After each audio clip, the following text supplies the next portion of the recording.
పొద్దున జరంత టైం దొరికింది కదా అని మా చుట్టాలకు ఫోన్ చేసిన. బెంగళూరులో ఉంటారు వాళ్ళు.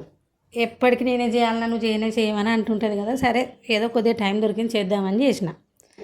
చేస్తే వాళ్ళట ఇల్లు ఖాళీ చేసిందట. ఇప్పటికి 3 రోజులే ఖాళీ చేసి ఈ 3 రోజుల సంది సామాన్ చదువుకుంటే సరిపోతుంది అక్క అని పట్టింది.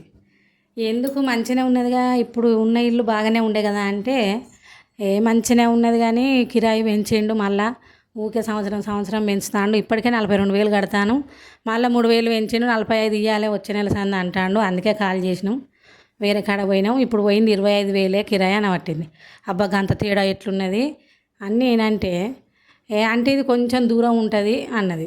ఎంత దూరం ఉంటుంది అంటే సిటీ శివార్లలో ఉంటుంది, అందుకే తక్కువ ఉన్నది, మంచి ప్రశాంతంగా ఉన్నది, కొత్త ఇల్లు అపార్ట్మెంటు మంచిగా ఉన్నది అని అనబట్టింది. మరి దూరం సిటీ శివార్లు అంటాను, మరి నీకు డ్యూటీకి పిల్లల స్కూల్కు అన్నిటికీ ఇబ్బంది కదా మరి అని అంటే ఏం కాదు మాకపోతాం అని అన్నది. అంటే సరే మరి ఎంత టైం పడుతుంది ఆడ నుంచి ఇడికి రానీకా అని అంటే గంటన్నర పడుతుంది, ట్రాఫిక్ ఉంటే 2 గంటలు అవుతుంది అనబట్టింది. నీ 2 గంటలు చల్లగుండా అని నీకు కాదు, నీకు పెట్రోల్కి ఎంత పడుతుంది, మళ్ళీ స్కూల్కు ఇప్పుడు పిల్లలకు బస్సు పెడితే దానికి ఎంత అవుతుంది, నువ్వు దేనికైనా మళ్ళీ అంత దూరంకి వెళ్ళి రావాలంటే ఎంత టైం వేస్ట్ అవుతుంది, మరి ఇవన్నీ ఆలోచించలేవా మరి అని అంటే ఏం కాదక్క ఇక ఎట్లా అట్లా పోతాము అని అనబట్టింది. పోతారు పోకేం చేస్తారు కానీ మరి సపరేట్గా ఇట్లనే అపార్ట్మెంట్లోకి ఇల్లు తీసుకోపోయిన్లు ఈఎంఐలా.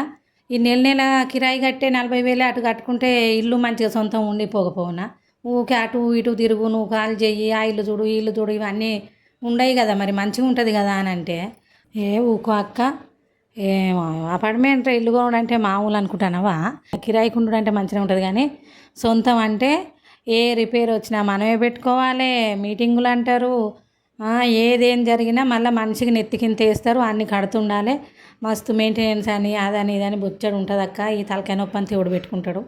హాయిగా కిరాయికి ఉంటే ఏంటంటే నచ్చితే ఉంటివి, నచ్చపోతే ఇంకో ఇంటికి పోతివి, కొత్త ఇండ్లలో ఉండవచ్చు, పాత ఇంట్లోనే ఉండాలన్న ముచ్చట కూడా ఉండదు. ఇంకా ఇదే మంచిగా అక్క నీకు తెలియదు అని అనబట్టింది.